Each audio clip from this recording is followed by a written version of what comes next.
Emanating from the piney woods of East Texas, this is the Ricky Lynn Gregg Show. RLG has been playing music since the mid-70s. Ricky Lynn Gregg was the very first country artist to have a website and the first Native American country artist signed to a major label. In the 1990s, he had count them, six top 10 CMT videos. He had 3 studio albums, including one that reached the top 40 on the Billboard charts in 1992. He has had 3 top 75 Billboard singles, including the number 36 If I Had a Cheating Heart in 1993. And of course, almost 30 years later, he is the current and reigning 2017 ETX Music Guitarist of the Year. Guys, this is the Ricky Lynn Gregg Show. Careful what you wish for, it might come true.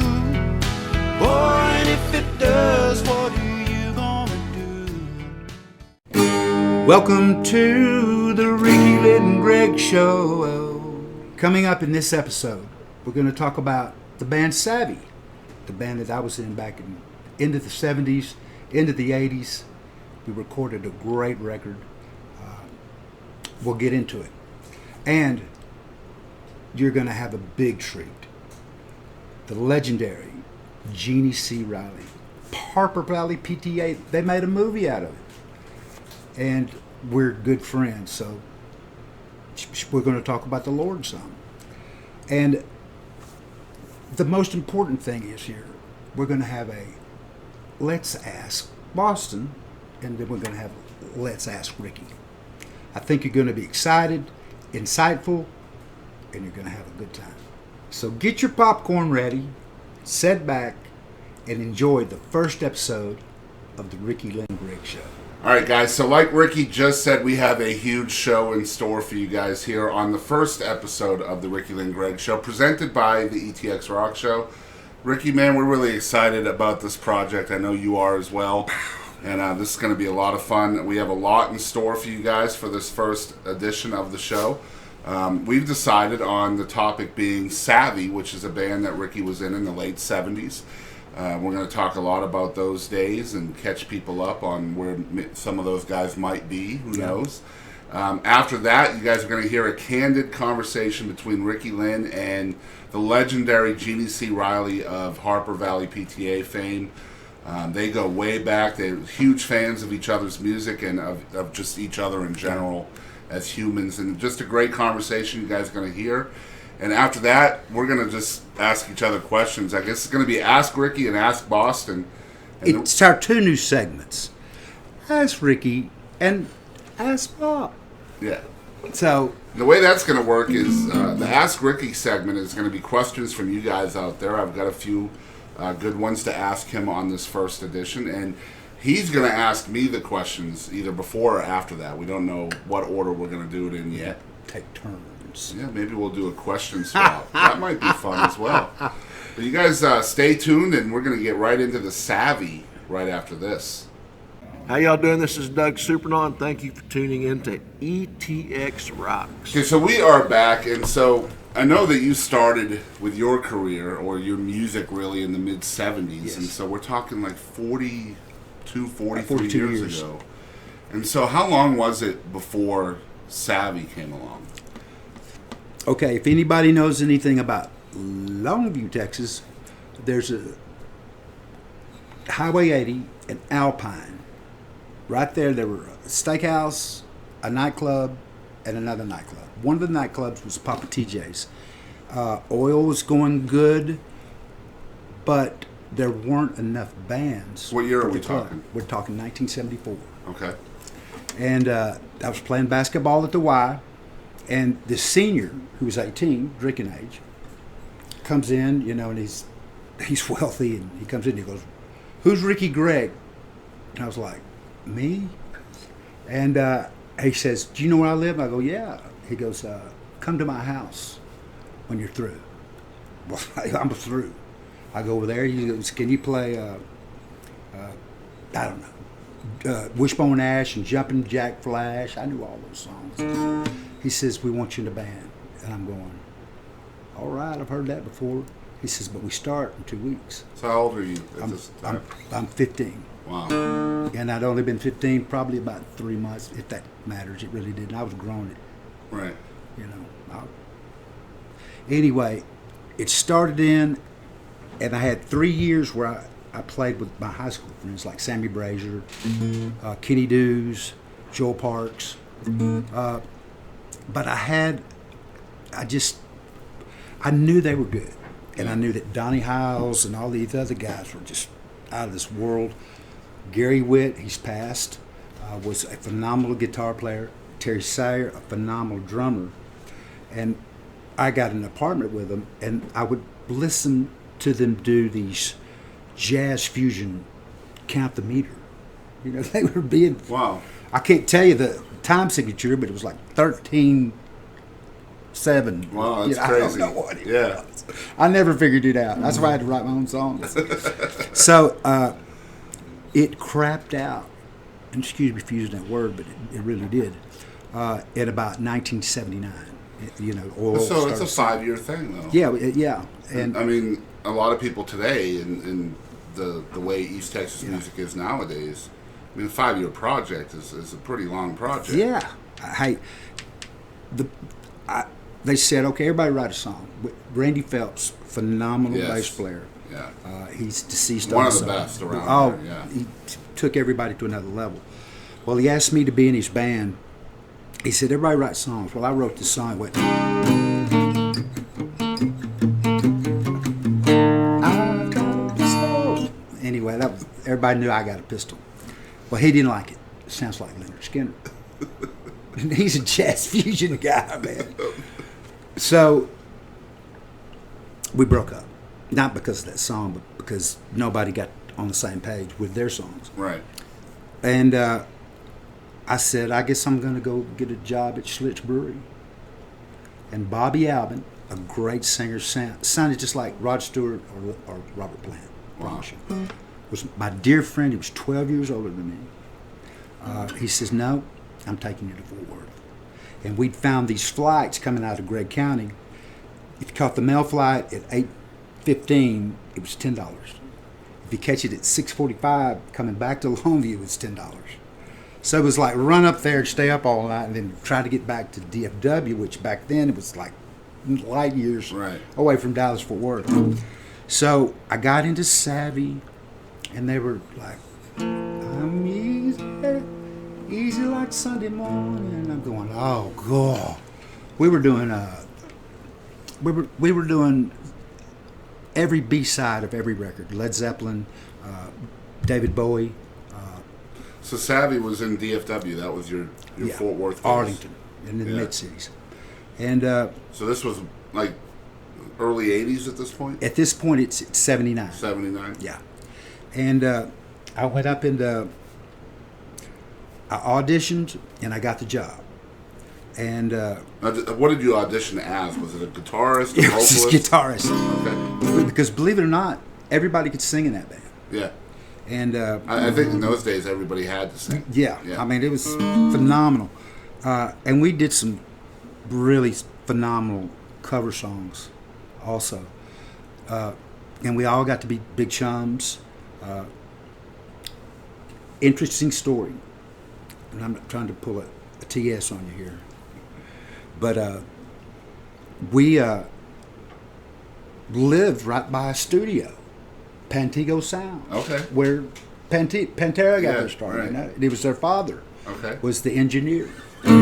And he said, why don't y'all go out for this Q102 Made in Texas album, or, Best of Texas. It was their second one.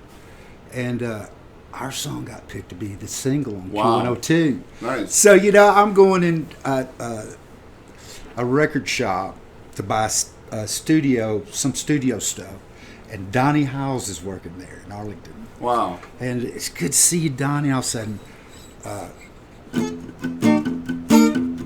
my song's on the radio, and it's 6 minutes and 6 seconds long. The Holy cow. blast! Oh, you Yeah, remember how the play that song on the radio today? That's for No, sure. that's right. It's gone. But that kicked us off. So we won the opportunity to open for the 1980 Texas Jam. And that was only their third one. Wow. And dadgummit, Irving Azoff, the Eagles manager, bumped us. And he almost bumped Sammy Hagar. I mean, Sammy had enough chutzpah to kind of get his face. And their dressing room was right next to us, and their manager said, "Hey, they're getting screwed just like you are." And they all become friends. So they said, "Well, we'll do it next year in Houston." We got bumped by REO Speedwagon. Now, the significance in that is Dallas-Fort Worth just poured their love and their heart into us, because we'd been done wrong twice. So with the litigation, we got 18 months of, we opened up for AC/DC, Hard. Wow. I mean, big concerts, 70,000 people concerts. And it was learning college.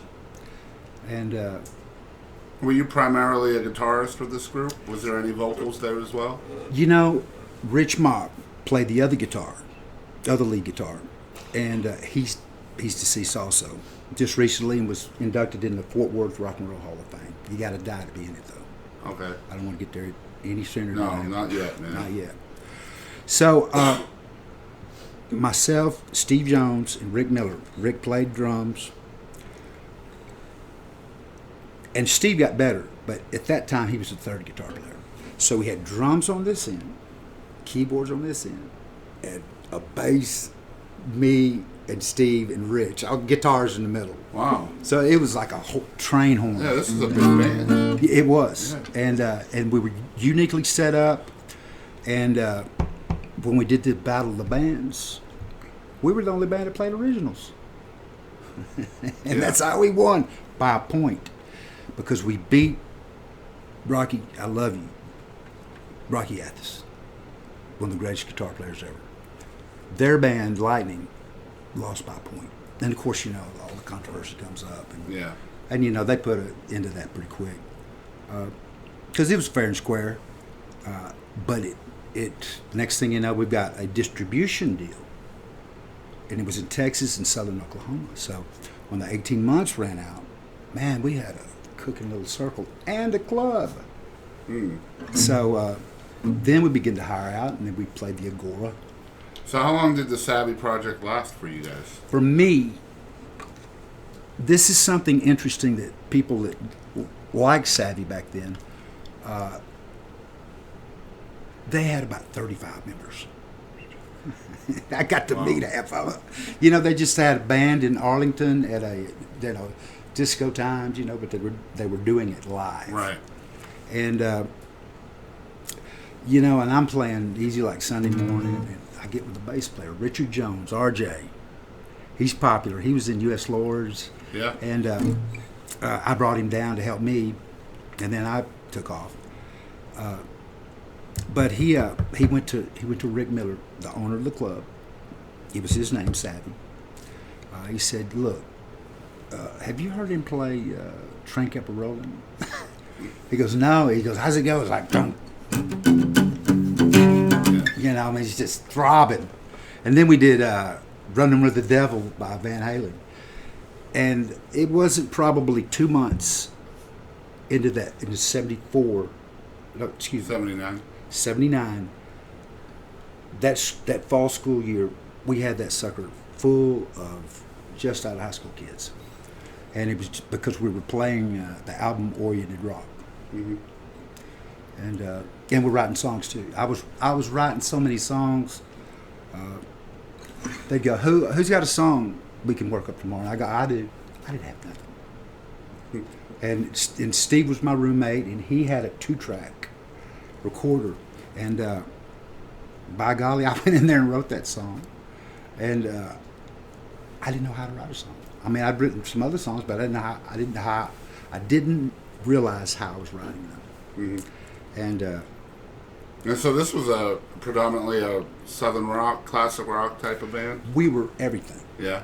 And we, the music director at Q102, and this is not unethical or anything, but he would kind of let us know, hey, Loverboy's coming out with this song, Lady of the 80s.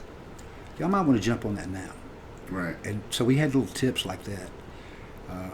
Like I said, that's not unethical in No, my not eyes. at all. That's really cool, actually. It was a blessing. Yeah. And so we learned all those songs, and they were big dance songs, and then we played in Dallas at the Agora. It held about 1,700 people. Pack it out. And it was rock and roll college. The other was rock and roll high school.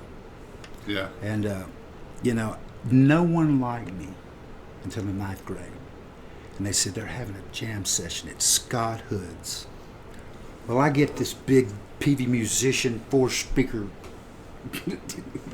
monolith out with a big 100-watt head, and I could sing through it too because it had a clean channel and a dirty channel. Yeah. And I remember playing a American band. Yeah. Anyway, they freaked out. So how did you end up leaving Savvy? I don't like rhetoric. You don't like what? I don't like rhetoric. Okay. I think it's a showstopper. I think it's poison. Yeah. And when there's too much rhetoric, I don't fire anybody. I just quit. Mm-hmm. And so there's a lot of people out there yeah, that would like to see a Savvy reunion. Now imagine that. We're talking 40 years ago, guys, and there's a large group of people out there that would give a lot to see a Savvy reunion. Boston Chris is laying down the truth. Yeah. You're so right. And we did one get together. We did about 3 shows. We did one in Longview, one in Fort Worth, one in Arlington. But since then we've talked about it, and it has nothing to do with. It has everything to do with maturity. Yeah. We weren't these joking kids, cutting each other down, and then that wasn't me. I mean, they'd say something smart like to me, and I an hour later I'd think of something, But it got to be kind a of like little. telling a joke on Friday and laughing on Tuesday. Right. Yeah. But there began to be a little rhetoric, okay? Yeah. And I don't think it was. I just think they were maturing, and a couple of them were cousins, Steve and RJ were cousins, and they hammered each other. But Rick was a great band leader. At one point, after we'd gotten going about 81, he just said, he gave me a little more. And I hate to say this because every band has to realize they have their place.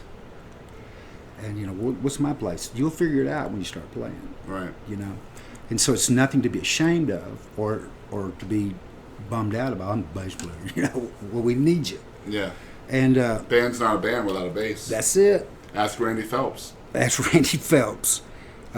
And so a guy came to me, the guy that came to me from Exit, that was the first band I was in, playing at Papa TJ's. I think it's Firewater now. And he said, I'm going to give you the money to get out of this band. Well, I went to Rick Miller as a gentleman and said, look, Rick, but music's changing. And what it was changing from was Journey and Loverboy to Poison, that kind of stuff. right before it. For 2 years, it was like, what's that Wham song? Wake Me Up Before You Go. Yeah. That stuff like that. Yeah. And we were having to play it, and our friends were going, what are y'all doing, and we played all the NXS, and we bought the clothes, Yeah. painted shirts. No makeup, right? No makeup. I just started that last year. Yeah, that's a new thing. Yeah. Not really. You just never know with this guy. Hey, do you notice? Yeah. He shaved for you guys. But I missed a lot of spots. Somebody called you out on that on YouTube. Did they? Yeah. What'd they say? They said that they wanted to see your pretty face. And that you needed to shave. This is on a comment on our last interview, episode 205. You I should have kept it. Then they would know there might be a pretty face back there. And so we're sitting here talking with the one and only RLG. We're talking about the Savvy Days. That's our main topic of today's show, and I think we covered it pretty well. I think we did. And so you guys out there, I know you have a very loyal fan base out there. If you're watching this on YouTube or listening to it on our podcasting sites, comment down below what you'd like Ricky to talk about for a future episode in our main topic segment, and we'll definitely consider those. Hey, Boston Chris said it. You savvy boys, get ready. There are people screaming all the way from DFW, from Odessa to here. And I even want to hear some savvy. I think I might have to hire a female to sing my part. It is whatever. Man, you know, when you're 18 or 19, you can sing higher. Well, you could also take the Milli Vanilli route. Hey, you know what? What you do is you have a female hide behind the curtain. Yeah. With a strong microphone. Yeah. You just turn yours off and Exactly. do the Ashley Simpson routine. Exactly. Why did I think about that? I don't know, man. You're behind the times. Man. I am. Garth is doing it nowadays too. Oh, apparently. let me tell you about Garth. But we won't get into that. They were label mates at one point. But yeah, you don't jump over Garth. Yeah, you can't do it. He's too big, for sure. You sell that. How many people can go away from the music business for 10 years and come back like you never left and just blowing the world up again? Yeah. And you know, I like his singing. I like his songs. I wrote with Kim Williams, a couple other guys. I can't, since my heart thing, I can't. Right. What's your name? Boston Chris. It's I can't Kentucky remember Joe. really well. Yeah. Kent Blasey.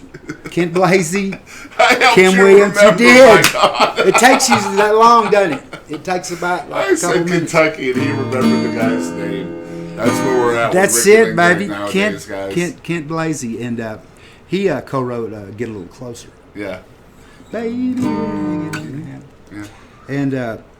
And we said, me and Garth will sing to you soft and low, and as Jeannie is going to explain about she was mad about that song, and when she was on that song, she was going, "Tell you about a story." She was giving it this. Yeah. And I knew she was mad. Yeah. And then Perfect segue there. Yeah. So, as we promised you guys, we have Jeannie C. Riley coming up next on the Ricky Lynn Gregg Show, the premiere edition of this show. Again, we're going to try to do one of these a month, and we're going to announce a little bit later in the show who we have planned for you guys next month. You guys are going to be blown away by that as well. Strong. Yeah. But, hey, you guys check this conversation out between the one and only Ricky Lynn Gregg and the iconic Jeannie C. Riley. My dear friend. My dear friend, hey, I want to thank you for doing this show. This is my first episode. Super. I've been praying up a storm for this show, for Thank it to you. be a big success. I just know, with all the charisma you got, Ricky Lynn, the first time I saw you was on your video, If I Had a Cheating Heart. When you came on the scene, dancing in those circles with that guitar and started singing that song, my first thought, I promise you, is that is the world's next biggest superstar. And though you've had success galore through the years, you never have had that super success that you deserve. Well, And should demand with the talent you've got. And I'm just praying that this TV show will open many more doors for you. thank you. And it is. And remember 1993 Fanfare, Nashville, Tennessee. I'll never And you forget. had your limousine driver drive by my limousine driver. I said, "Stop!" And I ran to you. And I go, Oh, I love you. I love you. You go, you said, I like your music too. And we hit it off. You jumped onto my car. I did and jump onto your I car. couldn't believe that you knew who I was because I'd cut my hair shorter. I'd gotten a little older, and I was so impressed that you even recognized me. But I'd already had my eye on you. I mean, from the first time I saw you on that video. I'm going to tell you. But Ricky Lynn, I've been listening to you. My husband and I both have been listening. In fact, Billy put on our favorites. We've been listening to your old stuff again that's on YouTube. Uh-huh.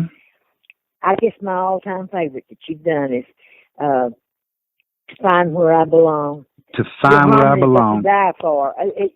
It puts what just chokes me. You know, I get Yes. a tear in my throat and in my eye when I tell you what, hear you harmonizing. I appreciate that. You know, that song was brought to me. I can't think of his name, but he was Glenn Campbell's guitar player. And back then we were friends, and of course, you know, time erases all my memory, but not you. But he brought that song to me, and you were in love with it right off the bat. So it's amazing. What I also think is amazing is your devout love for Jesus. Oh, well, amen. That doesn't change. That doesn't change. And, you know, one of the stories, because, you know, now I've had a wife and a girlfriend before her that you knew, and I knew when we split up that a lot of bad words were said, and they were all true, but God knows you my know heart. What, Ricky Lynn, I remember Kelly. She had nothing bad to say about you. She didn't? She just hated Lucretia. Yeah. Hey, well, I tell you what. But, you know, you stuck behind me, dadgummit. And I remember our night at the Ernest Tubbs Troubadour show. Yeah. That was your first show to do in years. And oh, I know. I was a big fat slob then. Well, I still am, but it doesn't matter now because no, it doesn't. I'm not before the public anymore. Well, hey, look, Ricky Lynn, I've got to tell you, I've longed to tell you this before. At my wedding, yes, we were so honored to have you, and I know what an effort you had to put forth to drive all night to get there. And that was no problem. I talked so much. I know you probably had to leave before I finished because I didn't see you after. I was so manic. You know, I'm treated for bipolar disorder. Right. You know that. I do. We've talked about it. I was in the manic phase for sure, and I must have talked for an hour, and I didn't even know the poor preacher had injured his foot. He was standing there in agony, and I wouldn't let him go. But afterwards, instead of going to our left to the cake, yeah, where everybody could have come gathered around us, we went out through the crowd, and I couldn't work my way through to get to the people I wanted to see, like you. I didn't even get to talk to you to thank you for coming. Or you know what? You thanked me the first day I met you, and it was an honor to sing. But you know, you had the fantastic Sean Camp there singing also. What a great! Oh, he's another of my favorites. Oh yeah, he's a great songwriter. You and him are my favorites from Nashville. The two of you. You know, we used to pal around together in his old truck, and then he got two cuts on Garth's record, and that one big hit on Brooks and Dunn. And I saw him about 2 months later, and he was driving a big fancy car and had a suit on. But I want to ask you a couple questions. Sure. This has to do with the Holy Spirit. And I got some other questions for you, too. But I am in Nevada. And you're in Nevada? I was in Nevada, in a lost city of gamblers. And it was my night off. You know, we'd worked a week, and, you know, Monday's dark, as they call it in the music business, if you're off. You called me, and you said, it's taken me 2 days, Ricky, to catch up with you. And we hadn't talked in about 2 years. And you began to pray with me about the angel of death having mercy upon me. And really, I bit right into it because it was profound what you were saying. And you used scripture. It bore witness with your spirit, didn't it? Yes, it did. And, you know, the next day my father passed. And Ricky Lynn, may I tell you what preceded my call to you? Tell me, please. I remember it like it was yesterday. I was in the process of prayer. It was late at night. I was the night owl, and was just praying for different ones in my family and friends. And all of a sudden, you came to mind, and I found myself on the floor in a prostrate position, bowing so low before the Lord, grieving for you. I was agonizing. I was howling, and I lived in a duplex, not a duplex, but an apartment dwelling. And I figured the people on the other side of me could hear me. I was howling, and I was thinking, why in the world do I feel this way? Because I had first prayed for your career. Yes. And I thought, now he can't be having that bad a time in the music business somewhere that I feel this way. What in the world is causing this? And it was so much so that the Lord laid it on my heart. I'm telling you. You get in touch with him right now. Amen. Ricky Lynn, it was 1 or 2 o'clock in the morning. It was. Do you know I had you on the phone in 17 minutes? Good I gracious. really did. I really did. You know how I did it? I thought, how in the world will I find Ricky Lynn Gregg this time of night when I have no idea where in the world he is? And I know the Lord brought this to my mind. Donna, and I forget the mother or daughter. One of them was Donna, and the other was another name. They lived in Arkansas? Arkansas. Yeah, Donna, and I know her mother's name, dadgummit. Well, anyway, they came to my mind. Yes, I knew both know of them name at the time. And I was friends with them, too. And I thought, if I've got their number, and I looked in her address book, and there it was.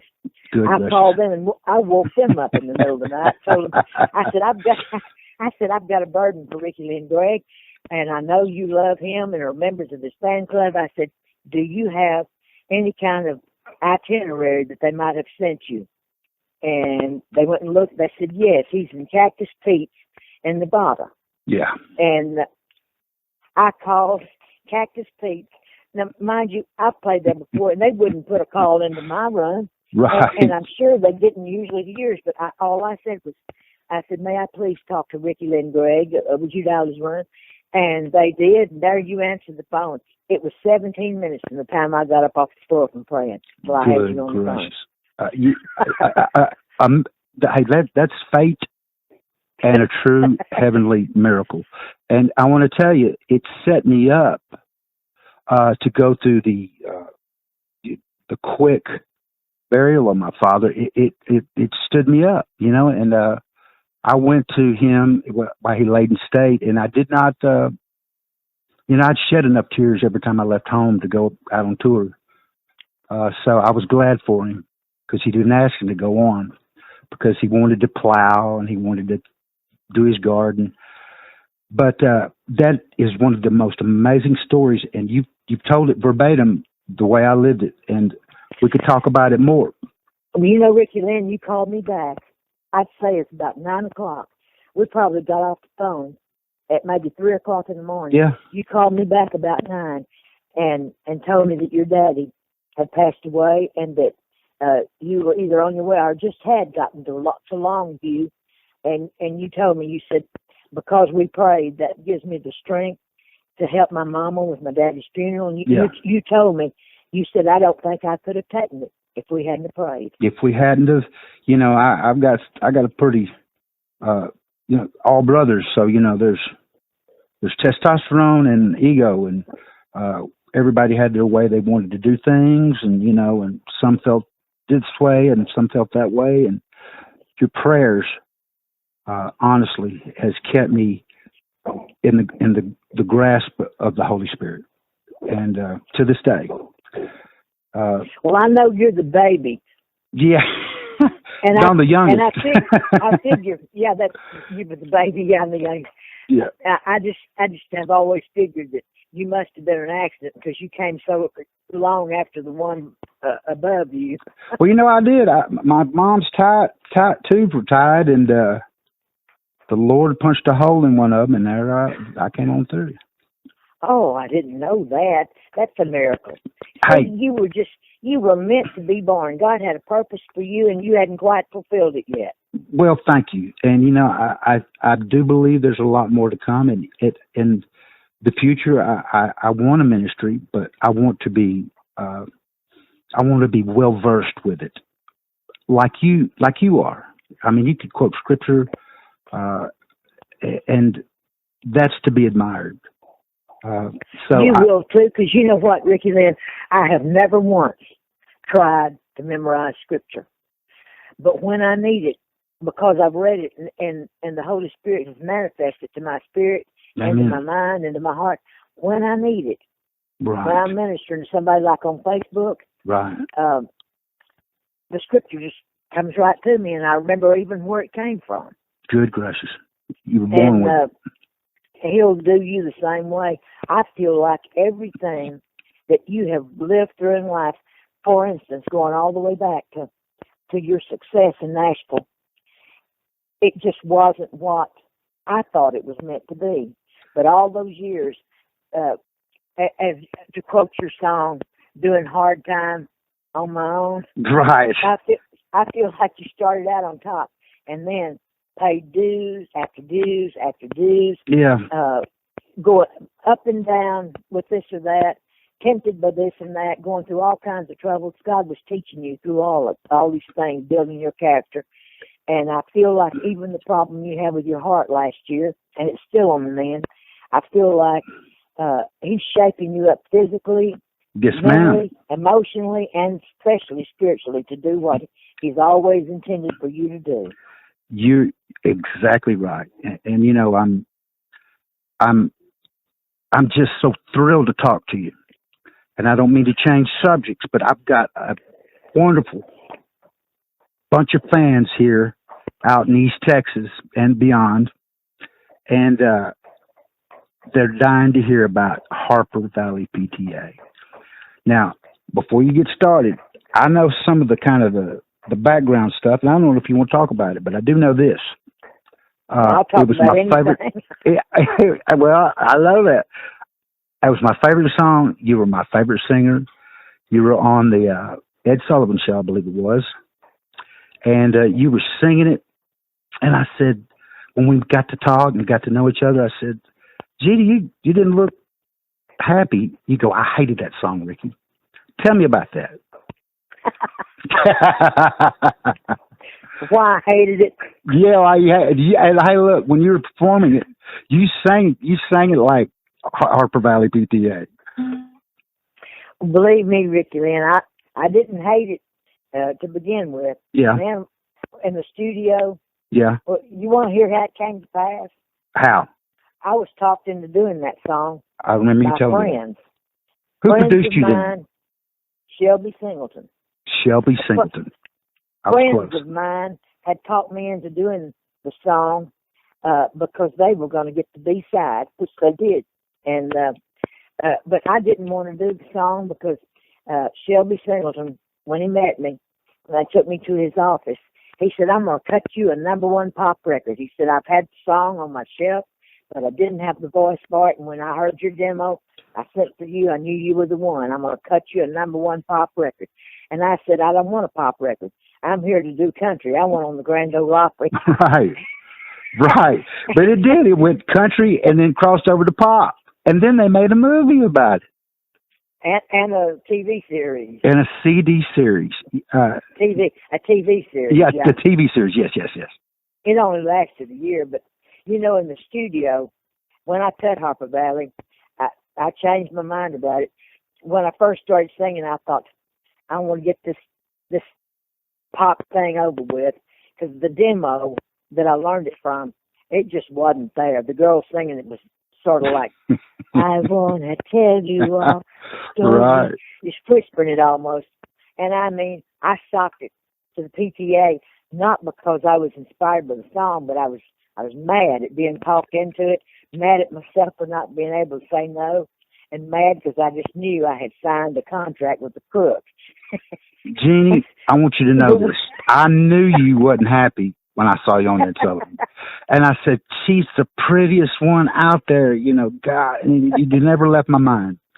And bless your heart, when I met you at Fanfare, when you left onto my cart and threw your arms around me, I mean, you're tall, and I mean, it was like a giant had left you know, cart, and you threw your arms around me and said, Jeannie C. Riley, I've loved you since I was a little boy. That's exactly what I said. That impressed me. Well, you know, out of everybody that year, 93 was a good year for Fanfare.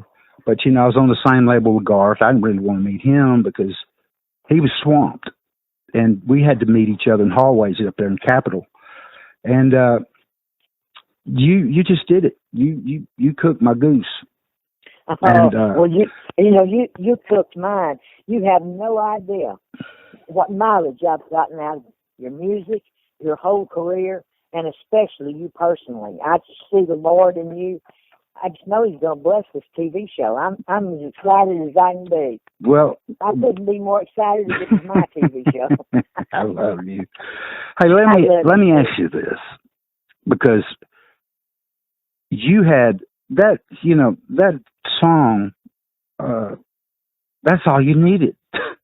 That's all Jeannie C. Riley needed, and you had other music and better music, but that song was just iconic. I mean, it's you're the poster child for that type of school teacher. I'm looking at one right now. She went to school and I started calling her Harper Valley PTA. But what kind of pressure did you feel to kind of replicate the success of Harper Valley? Oh, I grieved over not being able to follow it to the degree that Harper Valley was a hit. I believe it or not, I had 2 more number 1 records. One number 1 in the record world, and the other, I guess it was in the Billboard. Oh Singer Sales was the number 1 for me. Yeah. Girl, Most Likely, it was a success, but it wasn't number 1. But I mean, compared to Harper Valley, nothing else had any luster about it at all. And I just worried so much about ever following it up. And I had this dish, like a see-through crystal dish on my counter in my bathroom, and I would fill that dish up with cotton balls. It held quite a few of them. But when I'd fill that dish, I would tell myself, I'm going to have another hit record before I use those cotton balls up. I went through dish after dish after dish of cotton balls till I finally quit saying it. I haven't had that success since. I never have. You never needed it. Now I know I never will. You never needed it, and I can say this, that yes, I've been fortunate. It's been a fun ride for the last 42 years. I've had some bumps in the roads, and I've climbed mountains and jumped off on the other side just to see how long it'd take me to get to the bottom. But I will say to you, you always gave me inspiration because you had that song and you delivered it. It wasn't how you sang it back then or now. It was your deliverance. You delivered it, and that's where you won me. When I heard the playback in the studio, Ricky Lynn, though I had sung it because I was mad, that's when the song came out. That's why it was so good. So good. The performance. I heard the playback and I got goosebumps. It was a closed session. Just the Pickers and me and Shelby Singleton. Yep. Very close, and all of a sudden, one person would go call somebody else, and first thing you know, that studio was packed with people. And by that time, it was like 11 o'clock at night, and they kept coming in. And Tom T. Hall was sitting in Tootsie's Orchid Lounge. And, of course, we all know he wrote the song, Harper Valley PTA. He was sitting at Tootsie's Orchid Lounge, and somebody went down or called him there and told him, they called him, I remember, and said, Tom T., if you want to hear a song of yours making history, get down to Columbia's A studio. And I am told that he physically ran down there. It was probably a half a mile, but he literally ran down there, and that's where we met. If people knew who Tom T. Hall was and all the hits he had, I wrote for Tom Collins there for a while, and he owned his catalog. And good gracious, doesn't tell him how much that's worth. But Jeannie, I don't want to let you go. We'll talk again off air. But I want to say thank you very much. And you're so, Ricky Lynn, the honor's mine. You're so welcome. But the joy is all mine to get to talk to you and hopefully promote your new TV show, because I believe in you and I believe in it. And in closing, I want to tell you, you wrote a hit song. If it's not a hit, I'm not Jeannie C. Riley. Amen. Someday somebody is going to record Victoria. I couldn't think of Victoria's Victoria's Secret. Secret isn't in the handle. You know, That's a hit song, Ricky Lynn. I'm telling you. You know, it really appealed to a certain kind of person, because, you know, everybody don't look like Marilyn Monroe. And especially at Fanfare. And I ain't knocking Fanfare. Fanfare is no longer. But I thank you so much. And listen, in a day or so, I'm going to call you, and we're going to talk about a whole bunch of nothing. And we're going to have you back on the show. And just thank you so much from all of us here at ETX ROCKS. Oh, I love you. I enjoyed visiting with you. And as King David proclaimed, my heart is fixed. So is yours. Oh, God bless you. And I thank All right, so you guys have been listening to two old friends talk about God and music and everything in between. Just sitting here and listening to Ricky talk to Jeannie was a huge treat. And Jeannie C. Riley, again, thank you from everybody here at the ETX ROCKS Show for spending a few moments talking with Ricky today and reliving the glory days of both of y'all's lives. And man, just what a treat. You know, I've known about Jeannie C. Riley my whole life, and I know you probably have too. Close to it. Yeah. I got you about a few years. Yeah, you do, but that's okay. We're still both pretty. Yeah. Right. I love when he says it because it might be true. Yeah, it could be true. If you just tilt your head just a little bit and squint your right eye. Point just right. Yeah. But we promised an Ask Ricky segment. We've been asking for questions from his loyal fan base for the last couple of weeks, and we have some good ones. You ready for this? I'm content. All right, very cool. So you guys out there, that if your question did not get picked this episode, that doesn't mean we won't ask it in the future, because we do have quite a few. If you're watching for the first time or you didn't see our posts, you can definitely comment a question down below wherever you're listening or watching at, and we will add it to our list, and we'll ask everything at some point. So if you don't hear your question today, make sure you tune in next month. Please. You ready for this? Yes. All right, so our first one comes from Rhonda P. Rhonda P. And she wants to know, what is it that you are most proud of, and what is your biggest regret? Wow, I have no regrets. Okay. Because you can't go back. True. Yeah, and I could talk myself into going back, but I beat myself up a lot, and people go, "Don't beat yourself up." I go, "Look, it's for me." Yeah. You know, you got to think. This is not my quote, but Keith Richards said, you know, even Da Vinci had to think. If you're going to quote Keith Richards, you're going to have to do it in his accent. Well, I have you know. He was jamming with Chuck Berry. That was a perfect Keith Richards quote. You know, Chuck jumped him. He said, "That ain't rock and roll." He goes, "Well, I've sold 5 million records." Yeah, it sure is. He goes, "No, it's not. It's like this." And then they pulled Keith Richards off to the side and asked him what he thought about that. Chuck Berry dissing him. And he said, "Well, I assumed that Da Vinci had to feel third rate sometimes." Yeah. You know, all the beautiful stuff he'd done, you know. So you know the end of the world is going to have Keith Richards and a bunch of cockroaches. And Keith is going to look down and say, "You know, I smoked your uncle once." Who was it that snorted somebody's ashes? I think it was Keith Richards. Probably. I swear. Probably. It wouldn't surprise Hey, me. don't do that, by the way. So what are you most proud of? I'm most proud of when Capitol and Jimmy Bowen. You got to understand, Jimmy Bowen, when he found me,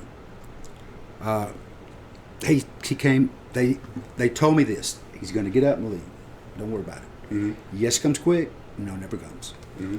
Well, I'm sitting there going, "God, that's the hardest 20 minutes I ever played." And they go, "He's coming." I won't come. And I told my friend, I said, "Get the machine going. Let's get this." So he walks up. He's a big, tall guy, you know, from Lubbock. Mm-hmm. He's done Frank Sinatra. He resurrected Garth, George Strait, and not counting all the pop singers, you know, that right. era. he said, how would you like to be the first guy with 3 first names that I ever signed? And I didn't hear one of those words. Because first of all, I'm shocked that he's standing there after they all told me, don't worry about it. And so he began to ask the questions and answer them for me. He goes, you play rock and roll? He goes, you can say yes. So, what was the question? What were you most proud of? Okay. Jimmy contracted thyroid cancer. Well, he started up this small company called QVC. Really? Yeah, and moved to Phoenix. I don't know what he's doing now, but I'm sure he's playing golf. A great man. You know, he didn't say bye on the phone with you. I'm going to talk to you again. Why didn't he say bye? But after that, you know, my agent came to me, and I was about to do the Nashville Now show. And my agent came up to me. He was a young guy, and he goes, if you had it to do over, would you try harder? Oh, man, I'm beat dead now. Yeah. I was beat dead when I got this record deal. Because it was all me. It was me finishing the shows Sunday and driving to Nashville. So, is what you're most proud of, is it the coat drive you did for Native Americans, right? Well, I met 2 people, Lou Haney from the generic factory, Right. toothbrushes, aspirin, everything that all the reservations never had. Right. And I'd go up there and play, and I'd take their money. Mm-hmm. And by the end of the show, I was giving water out to the little kids, you know, we wanted water. I went in the wintertime one time, and I go, what are they doing? They said, we're cutting wood off our house because we're cold. Yeah. I'll tell you what, I got in fire with it, man. I went and shook all the right hands.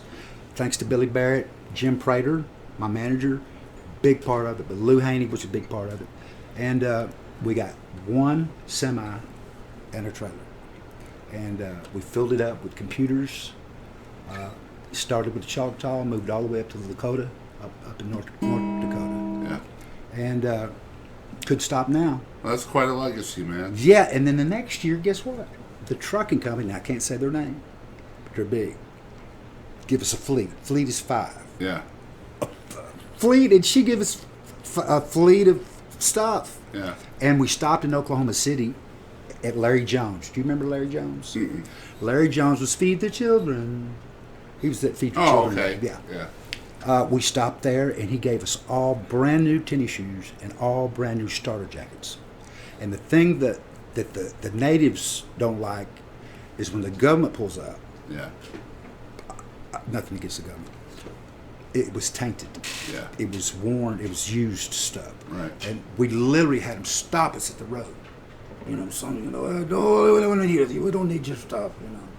And I'd say, I don't work for the government. You don't? Hey, you don't work for the government. Come on in. And that's what I'm, $800,000 worth of on paper. Very cool. And I'm All just right. proud of that. So you ready for the next question? Heck yeah. All right, so we're going to do 3 of these this time. All right, so Eugene Moles wants you to talk a little bit about your love for Del Reeves. Who's a girl there standing by the road on the big highway? I don't know all the words, but you know, I could sing all of them. I'm not going to do it. Del Reeves. Okay, it's like this. I got 4 brothers. This one likes what's hip. He's 10 years older than I am. Mm-hmm. My brother, 13 years older than I am, liked Jim Croce, Doobie Brothers. Mm-hmm. That's about as hard as he hit it. And then he went George Strait, head over heels.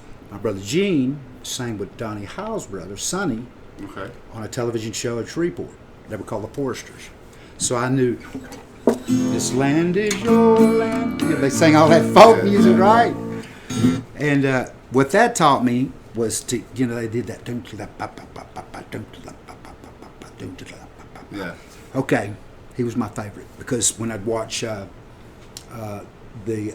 I know you people remember the Porter Wagner show and Don and Doyle.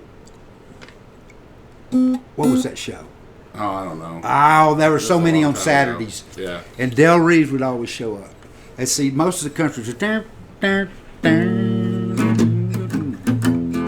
was all like this. And he had that. Yeah, it was different. Yeah, the drum. It was driving for country. Right. Yeah. And it really, I fell in love with the drummer. And here I am, I got a record deal, and I want to meet Dale Reeves. Now, I've gone around the circle in the green room, and I'd walk into Porter Wagner's, hey, young man, you playing tonight? And I wasn't. Yeah. I'd say, yeah. And he said, played good to have you. Well, here comes Dale, get Ricky. And I sang a duo with him. But when you sing duos... You sang a duo with Del I Reeves? sang a duo. Oh, my God, man. Are you kidding? No. But this is how the business works. Dale sang his part and said, get Ricky Lynn Gregg in here. Because, you know, we just had that thing going on, that edge. Yeah. And I cut the song, and then I met him at his dressing room door at the Grand Ole Opry. And he said, hey, you Ricky Lynn Gregg, all right. Hey, listen, man, you need to cut that song. But seriously, that's the number one. All right? It's good to know you. Shut the door. Hurt my feelings. Hey, look, I'm telling you, this was, and it didn't make me hate him totally, just for a minute, you know, just go. Yeah. Everybody in this whole place bends over backwards. Right. But Dale, he had charisma, and he was one of those guys, he knew what song to pick. He didn't have to necessarily have to have a producer. You know, Jeannie, you know, you hear her talk about, you know, her producers, Tom T. Hall wrote the song, and they kind of got a committee, and they'd listen to voices and push that voice to that. Awesome. So, great story about Del Reeves. I love Del Reeves. Right, if he so- just come out of his grave, I'd hug him. Third one is from Jeannie Stewart. Uh-oh. She said, no one will get this but you, but do you have a ruler she can borrow? What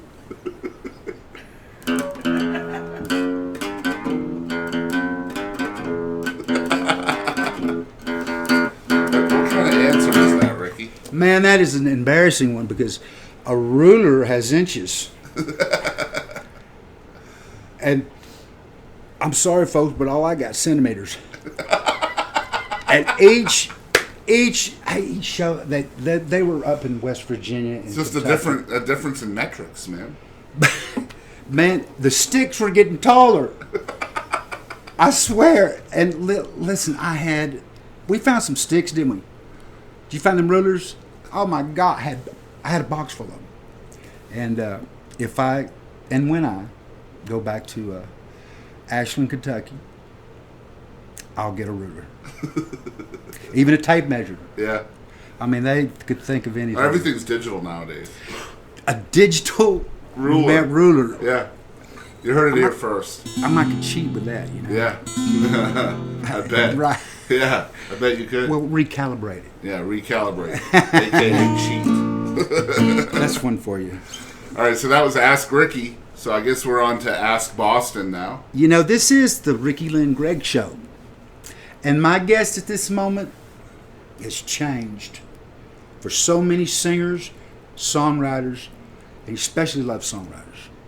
So if you're a songwriter out there, tune in to Boston Chris because he's getting his music all around. ETX ROCKS. I got it right, didn't I? I'm pretty good. I'm getting better. Before I did the show today, he did it all. I mean, this character was Frankenstein. I mean, he had this whole on. Okay, got that? Okay. Hey, stop that. All right, here we go. And so we began to talk about how we're going to put the show together. So I asked you, Mr. Boston Chris, give these people a synopsis, because it's a book, what you do. He works, I'll let him tell you, but he works like 40 hours a day. If there were 40 hours in a day, I'd probably fill it up with Passion. work in some way. But every day is a journey, just like music, right? I mean, every day is a journey. I don't write songs. I don't play an instrument. I can barely keep a pen in rhythm when I'm, clicking it. But I guess everything I do is kind of living vicariously through creative people, and I don't know where the passion comes for that. I'm glad it's there, but a day-by-day thing. I'm either scheduling an interview, I'm either researching an interview, Producing.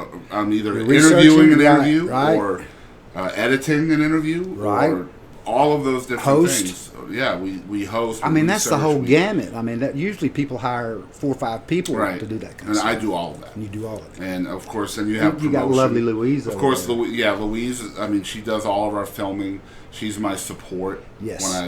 When I'm being insecure or I'm not believing in myself enough, then Right. she cracks the whip at me and gets me in line. And you got to have a good woman like that in your life. That's for She sure. got a big whip, too. Yeah, she sure does. I've seen it. And it's in metric as well. Is it? Yeah. Well, let me ask you this. But not centimeters. It's meters. It is. Yeah. This is important for our audience to hear. Okay. You have a overwhelming passion for songwriters, I do. Yes. even bad ones. Well, It's hard. not horrible ones, but Yeah. but people that are trying, and he hears them again and goes, "Hey, we heard them a few years ago, and but now they're," and it has to grow within you. Well, the way I look at that is every great songwriter used to be a bad songwriter.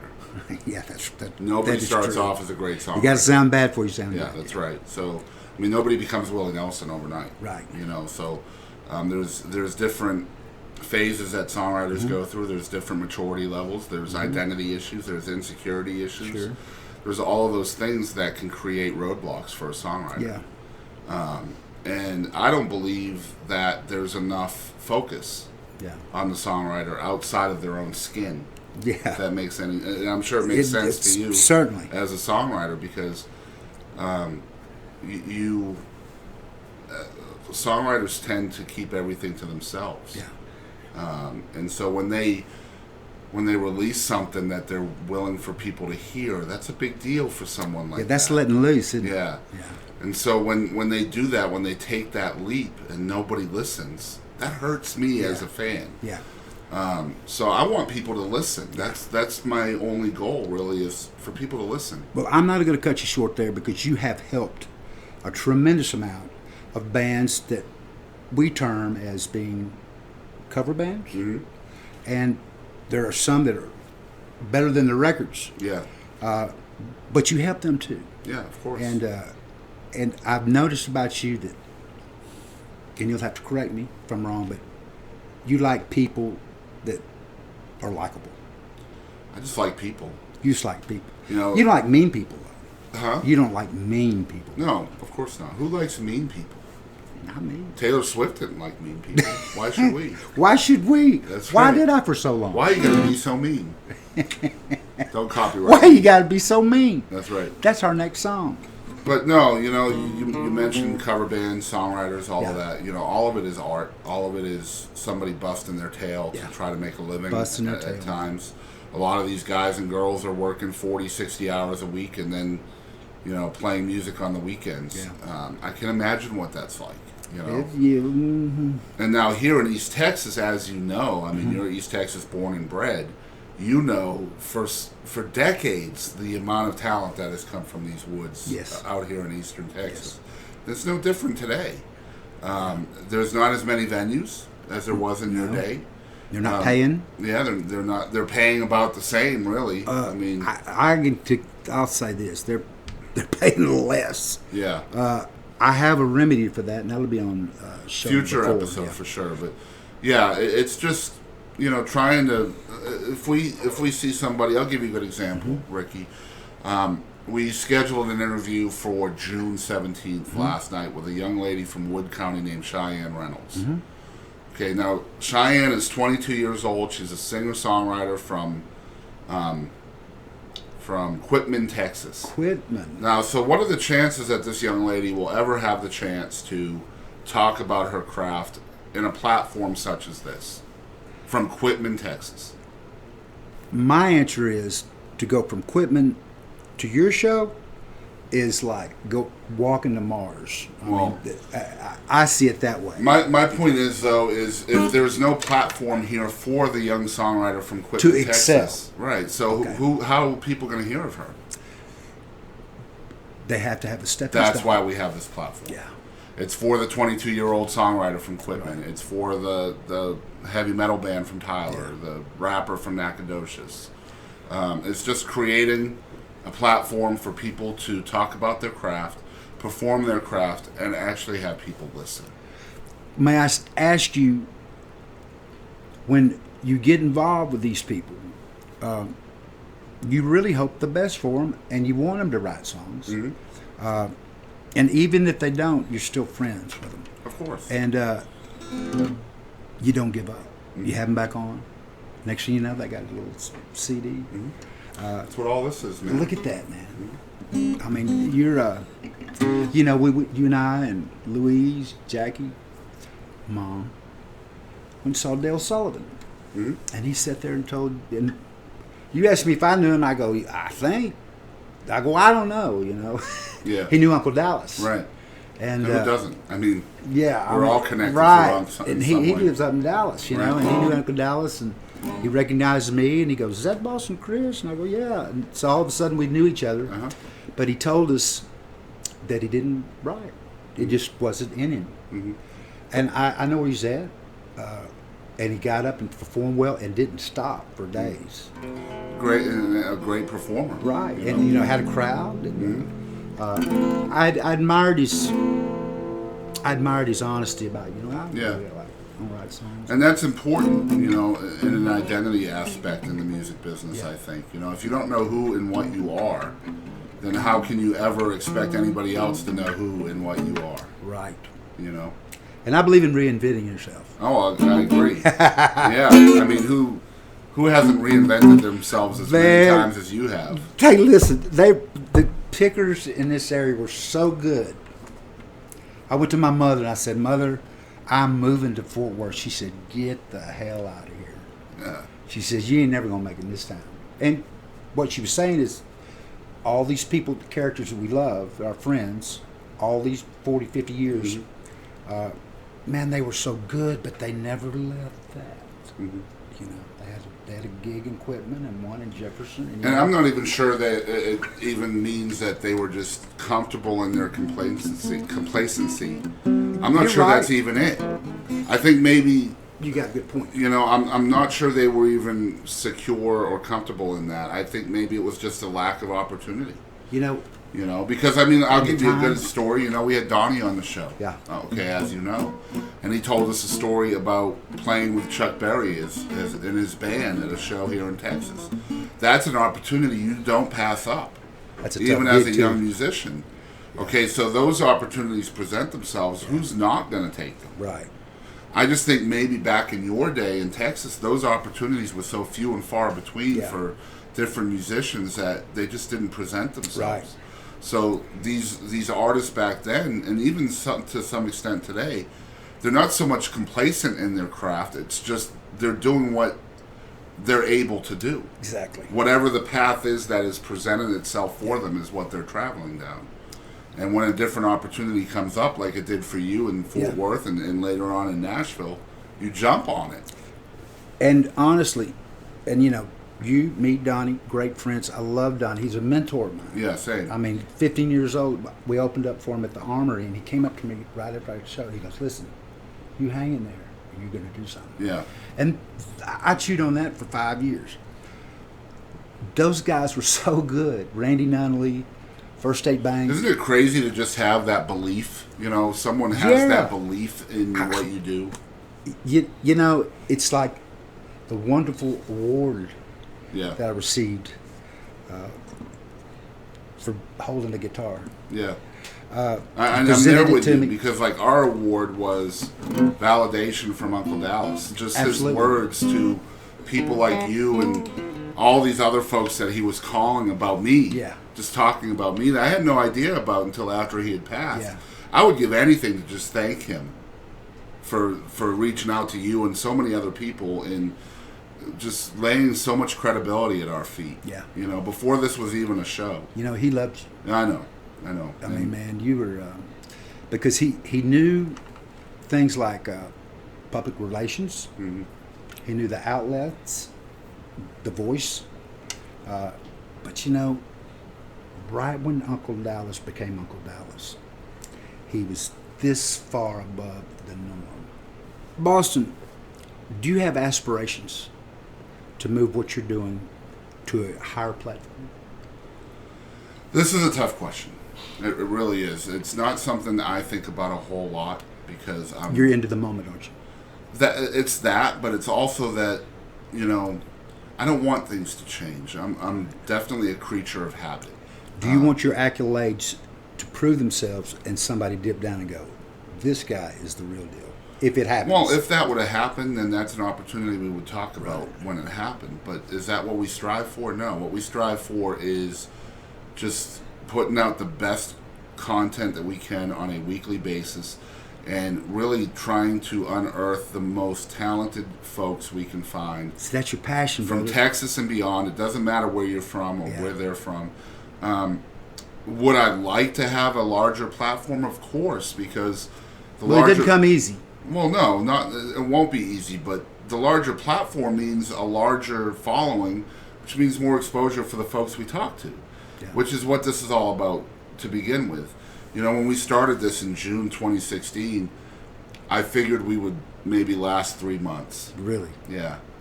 Because, you know, I know there's a lot of talent in East Texas, and this show was originally bred to be an East Texas-based show and talk to East Texas musicians. And we found out very quickly that this was much larger than that. Yeah. You know, when we started having There's a lot people of from value. outside the area wanting to jump on board. So, yeah, chiefly our main concern originally was how are we going to keep feeding the fire? Is there enough people that are interesting to feed that fire? And here we are, we're almost 2 years into this project. You came on strong. Yeah. I met you at Uncle Dallas's memorial. Right. And And we hadn't started this project yet. you know, I to be honest, I was a little scared. Yeah. Because there were so many different factions of people, you know. Because Right. Uncle Dallas played Man, everywhere. it was a rough night, man. It really was. But, yeah, you know, just continuously feeding the fire is really difficult. Yeah. And we didn't know how many guests we were going to have. Yeah. And we're still sitting on a guest list, waiting list of over 300 right now. So, to answer your question, if the opportunity presented itself, absolutely we would. The reason I ask that question is because you're a consummate pro. Thank and you. you've turned it into it. And you don't have any ego about it. Just like you said, you know, you live in the moment, you work hard, you don't sleep. Hardly. But there are things that have started out as podcasts and iPod shows that went on to network TV. Right. You know, like VH1 had a couple of shows, MTV had a couple of shows. I don't know where and that's you don't even have to answer that because we know how that goes. Right. That's fate. Yeah. And There's a lot of luck involved. Yeah. For sure. yeah, Yeah. but You never know. every dog has his day. Yeah, you just never know. And if that's in our future, then great. Well, I tell you You what. mentioned it with Jeannie earlier. You know, it's just leaving it in God's hands. That's right, buddy. You know. That's right, buddy. Hey, and we want you all to know that we are going to be a variety show. Yep. Now, we might do everything the same every week, but we're not. What we're going to do is we're going to have a variety of singers from different genres, ages, and you'll learn more about Boston Chris, a little bit more about me. A lot more. We'll pick through it. Yeah. But we, together with Louise, the rest of the gang, Sharon Ryan Absolutely. has been. She's Sharon's awesome. She's my Facebook president up in Ohio. You're going to have some interesting shows, and listen, you're going to want to be on this show. And hey, the newbies, once you sing once in front of somebody, you're not a newbie anymore. So get ready for an exciting time, because every week we're going to have something fun for you. So speaking of this show and the variety of artists and different people we're going to have on the show, we have reached out to a former label mate of yours, right? That's right. And he actually has a small connection here to East Texas as well. Does he really? He does. His son actually lives here in Gladewater, and is married. He married an East Texas girl, and he's been on the ETX ROCKS Show as well. His son has. We're talking about John Berry of Your Love Amazes Me fame. Your love amazes me.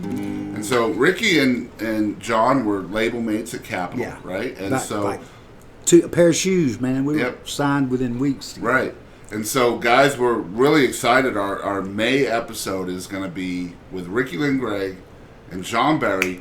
And maybe we'll have a little bit of Sean in there as well. Sean is John's son, and he's fixing to release an album as well. I remember when them babies weren't babies. Yeah.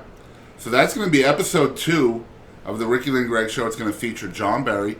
And I think our main topic for that show is going to be Uncle Dallas. We're going to talk in depth about Unc and who he was, who he became, and what his legacy is now amongst all of us here in East Texas that remain without him. So if you're an Uncle Dallas fan, if you're a Don Vickers fan, that's the show to watch as well. Yeah, and you know, some people, misinterpreted Uncle Dallas. We're going to tell you how much passion, we've been talking about Boston's passion, but this man had a lot of passion and inspired everybody in this town, did he not? I agree. And so I think you'll find it interesting, and if you have anything negative that you thought about him, after you hear our we'll set the record straight. We're going to set it for sure. And so tune in next time to episode 2 featuring Ricky Lynn Gregg along with John Berry. Main topic is going to be Uncle Dallas. And don't go anywhere. This is going to be a phenomenal project. It's the Ricky Lynn Gregg Show.